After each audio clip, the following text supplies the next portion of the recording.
હવે જોઈએ અગત્યના સમાચાર। શ્રાદ્ધમાં કાગડાને કેમ કાગવાસ નાખવામાં આવે છે?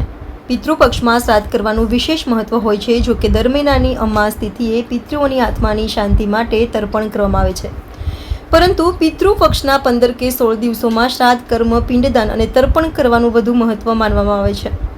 આ દિવસોમાં પિતૃઓ પૃથ્વી પર કોઈને કોઈ રૂપમાં પોતાના પરિજનોની વચ્ચે રહેવા માટે આવે છે। શ્રાદ્ધ માતૃદેવો ભવ, પિતૃદેવો ભવની ભાવનાને ઉજાગર કરતું પર્વ છે। મા બાપનું જીવનમાં મોટું ઋણ છે, તેનું સ્મરણ કરી એક અંજલિ આપવાનું પર્વ છે। આ એક પિતૃયજ્ઞ છે। શ્રાદ્ધ કરવા પાછળનો એક ઉદ્દેશ્ય છે કે આપણા પર જે ઋણ છે તેનું કૃતજ્ઞતાપૂર્વક સ્મરણ કરીને તેને તર્પણ કરવું। શ્રાદ્ધ અને કાગવાસ દ્વારા પિતૃઓ તૃપ્ત થાય છે। બ્રહ્મપુરાણમાં પ્રતિપદા એકમથી લઈ અમાસ સુધી શ્રાદ્ધ કરવાના જુદા જુદા ફળ બતાવ્યા છે।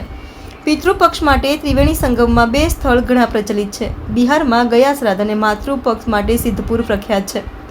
ભગવાન શ્રી રામે તથા સીતાજીએ વનવાસ દરમિયાન પિતાજી દશરથ રાજાની શ્રાદ્ધનો કર્યો ઉલ્લેખ છે। શ્રી રામે તથા સીતાજીએ વનવાસ દરમિયાન પિતાશ્રી દશરથ રાજાનું શ્રાદ્ધ કર્યાનો ઉલ્લેખ છે। પાંડવોએ પણ યુદ્ધ વિરામ પછી શ્રાદ્ધ કર્યાનો ઉલ્લેખ છે। કાગડો શ્રાદ્ધ પક્ષમાં સંદેશાવાહક તરીકે કામ કરે છે। માન્યતા મુજબ શ્રાદ્ધથી પિતૃઓ તૃપ્ત થાય છે। કાગડો કુદરતનો પરોક્ષ સેવક છે, સફાઈ કરે છે, માનવ વસ્તીએ જે ગંદકી કરી છે એઠવાડ આરોગી સડો અટકાવે છે। કાગડા એક ગુરુ કાગભૂષણજીને ભગવાન સાથે તાકીદ દલીલો કરી કાગડાઓને ભાદરવા માસમાં કાગવાસ સ્વરૂપે સારું ભોજન મળશે તેવા આશીર્વાદ પાઠવ્યા છે। એટલે માનવો કાગડાને ખીર, દૂધપાક, પૂરી, ભજીયા નાખે છે। કાગડો આખું વર્ષ પર્યાવરણ જાળવવામાં મદદ કરે છે। શ્રાદ્ધ તર્પણથી તૃપ્ત થયેલા પિતૃઓ શ્રાદ્ધ કરનારને મનવાંછિત ફળ આપે છે। શ્રાદ્ધમાં કાગડાને ખીરનું ભોજન ઉત્તમ ગણાય છે। શાસ્ત્રોએ કાગડાને પિતૃઓનો પ્રતિનિધિ ગણે છે।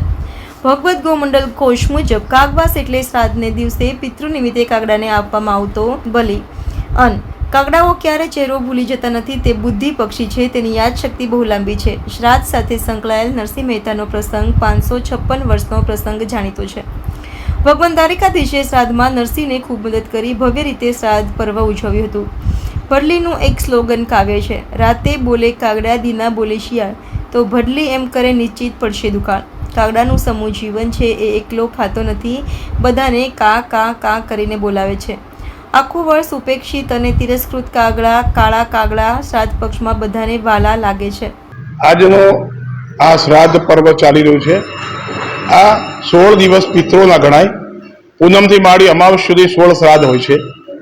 આ નવમીનું શ્રાદ્ધ કોઈ પણ સૌભાગ્યવતી સ્ત્રી ગુજરી ગઈ હોય એનું થાય। વિધવા જે સ્ત્રી ગુજરી જાય એની તિથિ પ્રમાણે શ્રાદ્ધ થાય। બાળસના શ્રાદ્ધમાં બાળકોના શ્રાદ્ધ થાય। સાધુ સંન્યાસીના બાળસના દિવસે શ્રાદ્ધ થાય। 14ના દિવસનું શ્રાદ્ધ એ અસ્ત્ર શસ્ત્રથી જે કોઈ ગુજરી ગયું છે એમનું શ્રાદ્ધ થાય। અને અમાવસના દિવસનું શ્રાદ્ધ સર્વ પિતૃ પોતા કોઈ પણ પિતૃનું તિથિ યાદ ન હોય એ અમાવસનું શ્રાદ્ધ કરી શકે છે। આ શ્રાદ્ધ 16 શ્રાદ્ધ પવિત્રમાં પવિત્ર પિતૃઓના સારામાં સારા દિવસો છે। આ દિવસે કાગવાસ નાખવો, ગાયની થાળી કાઢવી, કૂતરાને ખવડાવવું અને બહેન, ભાણિયા અને બ્રાહ્મણ આ શ્રાદ્ધમાં વિશેષ મહત્વ છે। બને તો બ્રાહ્મણને ભોજન કરાવો, બ્રાહ્મણને સીધું આપો। આ શ્રાદ્ધમાં આટલું કરવાથી પિતૃઓ ખૂબ આશીર્વાદ આપે। કાગડો એ પિતૃનું દૂત કહેવાય છે, પિતૃદૂત। એટલે કાગડાને કાગવાસ નાખવાથી પિતૃઓ રાજી થાય છે, પિતૃ આશીર્વાદ આપે છે અને તમામ મનોકામના પૂર્ણ થાય છે। એટલા માટે કાગવાસ કરવામાં આવે છે।